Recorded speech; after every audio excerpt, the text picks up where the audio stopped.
A beautiful young woman goes missing without a trace.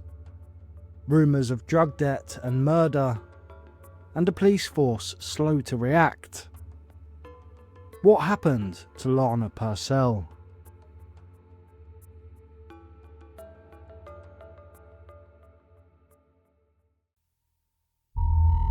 Welcome to Vanished Voices UK, your new favourite spot for curious missing persons cases, true crime stories, and in-depth investigations.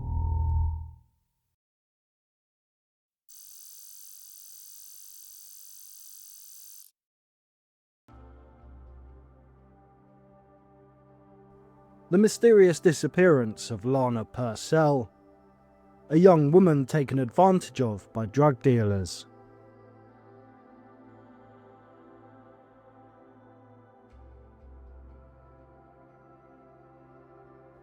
In the middle of January 2011, 26-year-old Lana Purcell vanished without a trace from Kentish Town in North London. A loving daughter and mother, her disappearance has baffled police and devastated her family for well over a decade. Today, we revisit Lana's story, her life, the mystery of her disappearance, the ongoing investigation, and the unanswered questions that linger.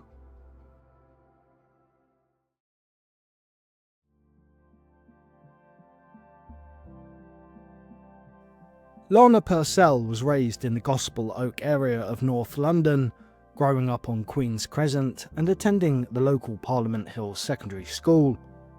From an early age, she was known within her large, tight-knit family as a bright, sociable young woman who was deeply loved by her parents, her 5 siblings, and later by her own child. Friends and acquaintances recall Lana as a beautiful, intelligent, and caring young woman. Behind Lana's warm smile, however, lay a long battle with substance misuse. Family and friends recount how she struggled with addiction over several years, and desperate to support herself and her habit, Lana occasionally worked as a sex worker in central London. According to family statements, she had fought very hard against these addictions and had maintained periods of sobriety. At 26, Lana was a young mother to daughter Megan, who was just 6 years old when her mother vanished. Megan's childhood has ever since been marked by her mother's absence, an absence the family continues to feel profoundly. Due to Lana's addiction issues, it seems that Megan had been living with her father at the time her mother went missing, and Lana was living in a flat that she shared with a flatmate.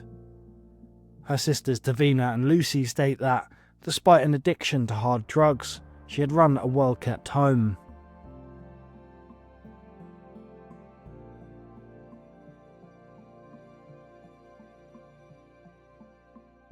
On the 13th of January 2011, Lana phoned her sister Davina asking if she could come around for a chat. Davina was out for dinner at the time, so they arranged to meet up at some point over the weekend. The last face-to-face contact Lana had with her family came later that day at 10 PM when she bumped into her brother John. They had a bit of a chat and she asked for a couple of pounds, which he gave her. After that, none of her family members ever heard from her again.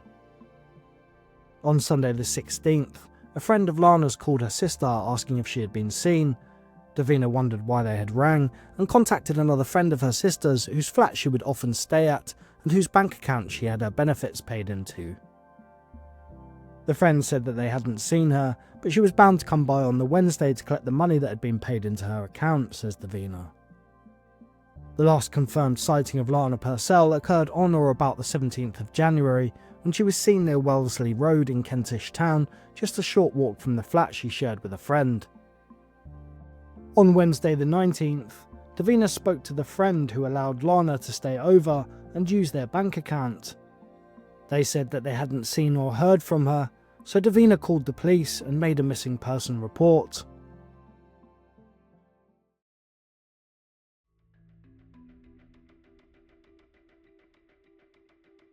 Lana Purcell's case began as a routine missing person inquiry by the Metropolitan Police after her family reported her absence.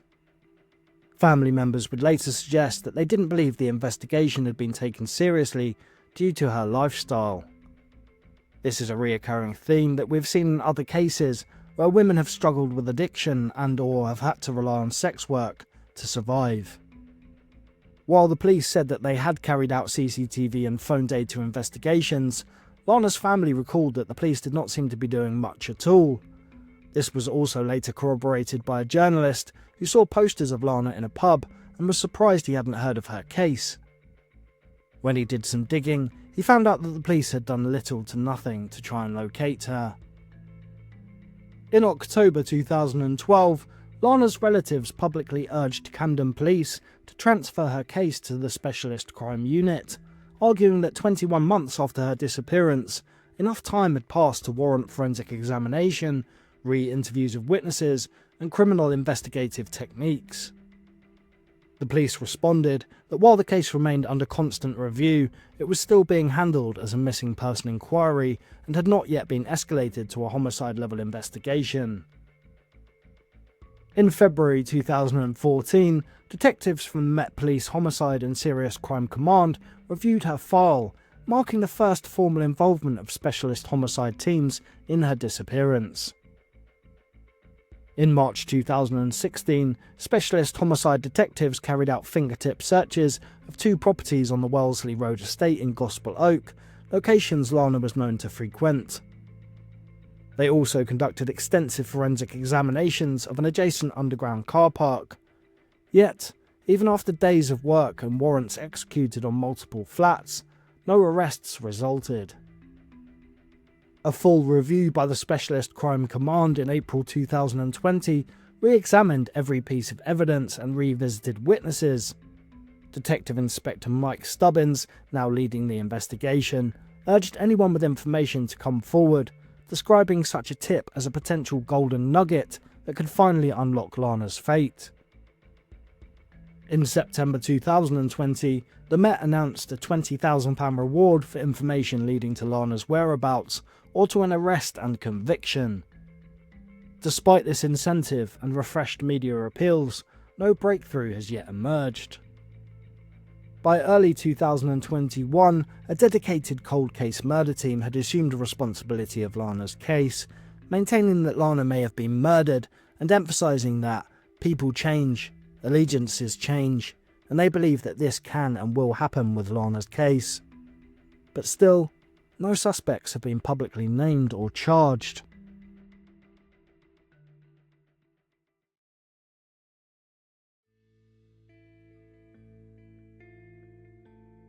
Over the years, detectives and specialists have considered several lines of inquiry, each grounded in the known facts of Lana's life and disappearance. From her family's accounts and police files, Lana's long-standing struggle with drugs brought her into contact with dealers and other dodgy characters in North London's drug scene. Detectives have stated that they believe her disappearance was linked to her lifestyle, suggesting that someone she knew may have harmed her in a dispute or as an act of intimidation. According to a Camden New Journal article marking the 10th anniversary of her disappearance, the report states, "There have been rumours that Lana had fallen out with a violent drug dealer or had been targeted by a gang who had used her flat to deal crack cocaine. Though the piece emphasises that those inquiries have not revealed any new clues. The family's own appeals referenced the possibility of a violent dispute, but no charges or confirmed evidence have emerged. Investigators note that on the night she vanished, Lana was likely travelling through or towards Soho and the West End, areas where she sometimes worked as a sex worker. This raises the possibility that she encountered foul play there while with a client. In reviews of the case, specialists have flagged human trafficking as a remote but serious consideration. While no direct evidence of trafficking has emerged, it remains a fact-based hypothesis that Lana may have been coerced into a controlled environment or moved against her will shortly before vanishing. She was clearly a very beautiful young woman and would likely fit the profile of trafficking victims. Some experts acknowledge the slim chance that, fearing violence, Lana chose to disappear voluntarily. Although very out of character for a loving mother who was close to her family, this theory is informed by discussions of potential debts and threats from drug dealers. A television programme in 2023 explored a speculative link between Lana's case and the 2013 presumed murder of Robert Duff, another young addict from North London, although the Metropolitan Police have firmly stated that there's no evidence connecting the two disappearances. We will have a look at the possible connections in the next section.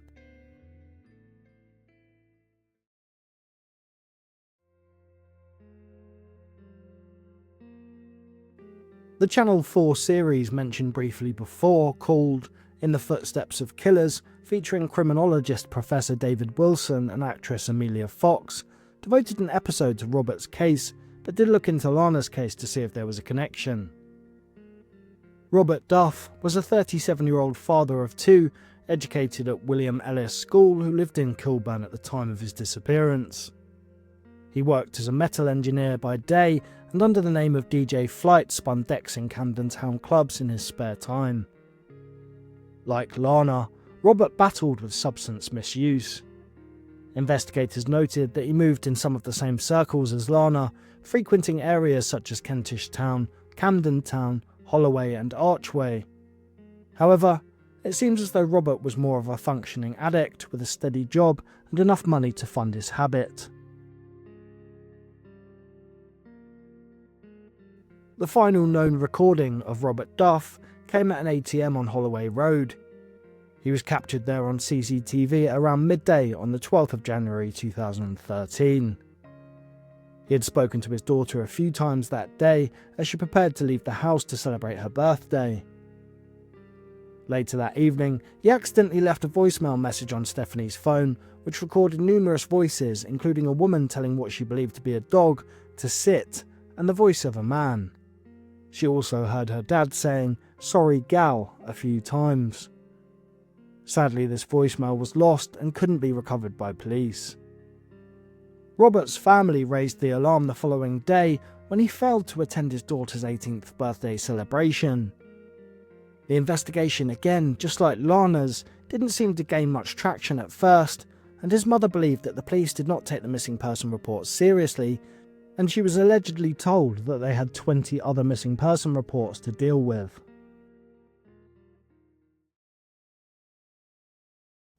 While the Channel 4 documentary suggested shared acquaintances and parallel circumstances, detectives have stated firmly that they do not believe the cases are linked in any way, and Professor David Wilson, with the help of criminologist David Graham Hill, decided that the cases were not linked as well, although they do not seem to attempt to explain why. Lana's sister Lana Purcell said that she believes the pair knew each other and stated that people had told her that they had seen them together. Also, in the days before Lana vanished in January 2011, her father John Purcell received an anonymous phone call warning that Lana was in danger and needed protection. In the documentary, John revealed that while he had no proof, he suspected the call could have come from Robert Duff.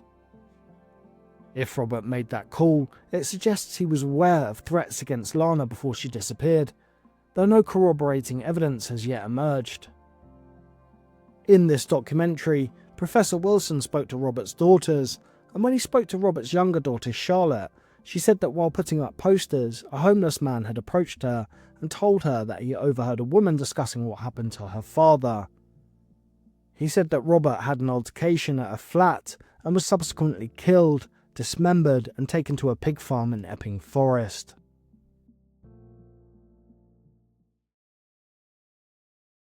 In assessing whether the cases could be linked, we must look at some of the potential crossovers between them, as well as the ways in which they may diverge. First, we will look at the ways in which the cases are similar or have specific links.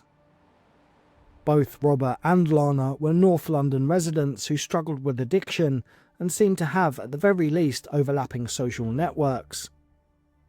Neither Lana or Robert's phone nor bank records show any activity post-disappearance.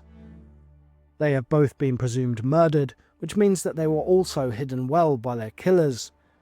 The investigations by the police seem less than perfect, but it would surprise me if two or more different perpetrators carrying out 2 separate disposals of remains could both be so effective as to leave absolutely no trace. One thing I found interesting while watching the documentary on Robert Duff was a short interview in which Professor Wilson talked to Lana's dad and sister Davina. Davina said that she had heard a whole host of horrible stories about what happened to Lana, but the one she mentioned was that Lana had been murdered and minced at a butcher's locally. As most of you watching will know, there are sick people out there who like to make false claims to upset people, but this conversation led to an interesting link when Professor Wilson spoke to the homeless man mentioned previously. He told Wilson the same story that he told Robert's daughter, but also added that the person who had dismembered Robert used to be a butcher. While this may be a tenuous link, it's something that I found interesting and that the documentary did not really seem to discuss any further. However, detectives have explicitly dismissed any formal link. Professor David Wilson and Dr. Graham Hill agree with the police. The 2-year gap between Lana's disappearance and Robert's may suggest the link is rather weak. If Robert knew anything about Lana's disappearance, why would they wait so long to murder him? On the other hand though, it does not rule out a connection. For example, Robert could have been threatened not to say anything and then murdered as a loose end down the line if the perpetrators became more paranoid or less trusting. While the parallels are compelling, shared circles, sudden silence, and the chilling similarity of their fates, police maintain the investigations are distinct. Yet for Lana's family, any thread is worth following. The theories are rooted in aspects of Lana's past, her addiction, her work, and the threats she faced. Yet to date, none has produced the decisive evidence needed to solve her disappearance. Despite over 14 years of investigation, critical questions still hover around Lana Purcell's disappearance. Who last saw Lana and where? The final confirmed sighting places her on or about the 17th of January 2011 near Wellesley Road, Kentish Town. Yet it is unclear whether the witness has given any other useful information about who she was with, for example. Why did her phone fall silent, and what data did the police gain from location pings? Lana's mobile was never used after she vanished, an abrupt cut-off uncharacteristic for someone who, as her sister noted, was always on the phone. Lana's sisters, Davina and Lucy, have emphasised how they feared Lana has come to harm as she has not turned up to get her money from her friend and that her mobile phone had not been used. What did local CCTV reveal? Investigators allegedly trawled hours of CCTV from Queen's Crescent and nearby streets in early 2012, but found no definitive footage of Lana's journey after leaving her flat on Agar Grove. It remains unclear whether cameras in Soho or the West End might have captured her on the 17th of January, or the days before and after. Did the police leave it too late? Did they check for CCTV soon after she was reported missing, or did the authorities' handling of the missing person investigation mean that potentially key CCTV footage was overwritten? Were any acquaintances or clients ever identified? While police have appealed repeatedly, even to London's criminal underworld, as far as we know, no former associates or clients have provided verifiable information, and no suspects have been publicly identified or charged. What explanations for her sudden disappearance remain plausible? Theories of foul play, voluntary disappearance and trafficking have each been explored, yet none has produced concrete evidence. As mentioned previously, all lines of inquiry remain open, but are certain avenues less likely given the amount of time that has passed? Are people too afraid to speak out? The homeless man did not want to reveal his identity to the police or Professor Wilson on the documentary. Davina spoke about the general dangers of being seen as a snitch in that area of London, but could there be more specific fear around a person or group? And finally, could there be a connection between the disappearances of Robert and Lana? With so many questions unanswered about their relationship, it is hard to make useful connections, other than to say that they likely knew each other, both took drugs, and had overlapping social circles. The call made to Lana's father could well have been from Robert, and if so, it could be a frustrating missed opportunity to confirm that before he went missing. Robert may have had useful information that he was too afraid to share, and this may be the reason he ultimately disappeared, although this is extremely speculative. These unanswered questions about last movements, missing data, and potential witnesses are more than details on a case file. They represent the gaps in a family's life story, leaving Lana's loved ones in limbo.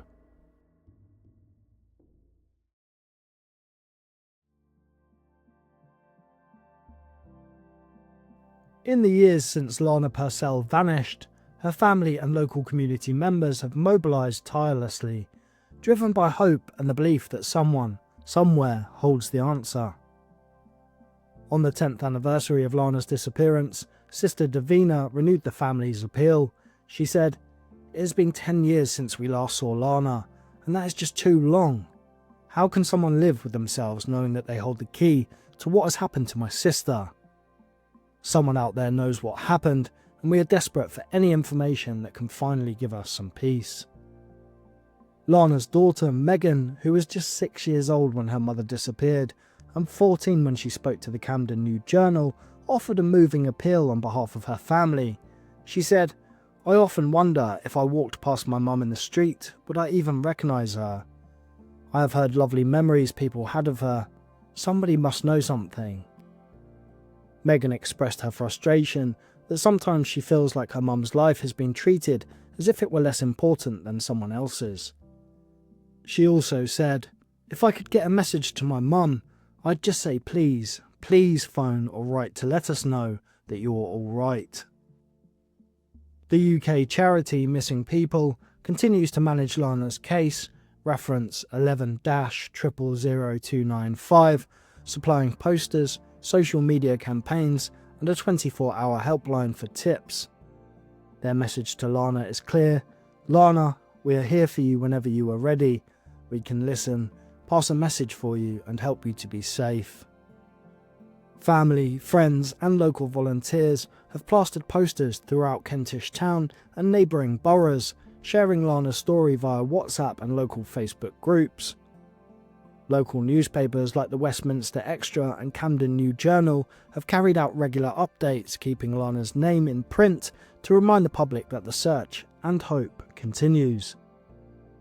Through appeals, rewards, and community solidarity, Lana's loved ones refuse to let her story fade, yet they still need your help. It's been the worst 10 years of my life. I didn't think anything like this could be like this. It's indescribable. If you have some information about where my daughter is, come forward and give it to us now, please. Now's the time to get it done. Don't hold on to it any longer. There is a huge reward. It's there for you if you want to come forward and get it. And I'm begging you, come forward and get it.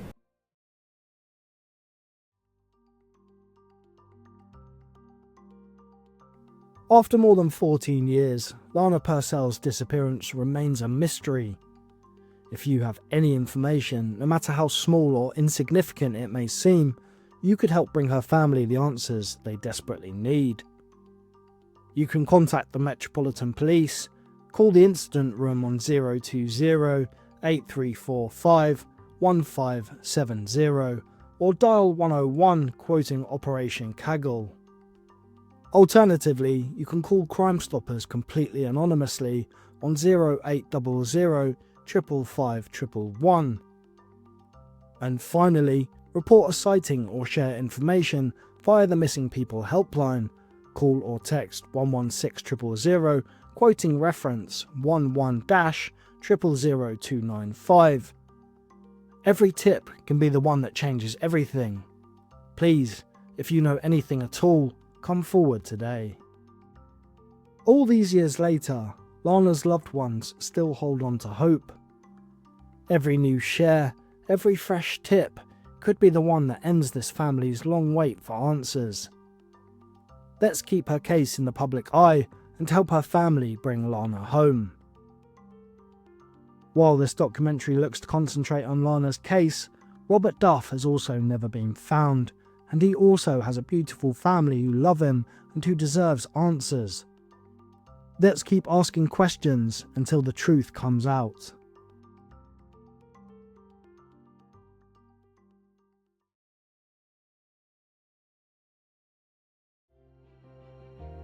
As always, thank you for watching. Stay safe, stay vigilant, and remember, every missing person deserves to be found.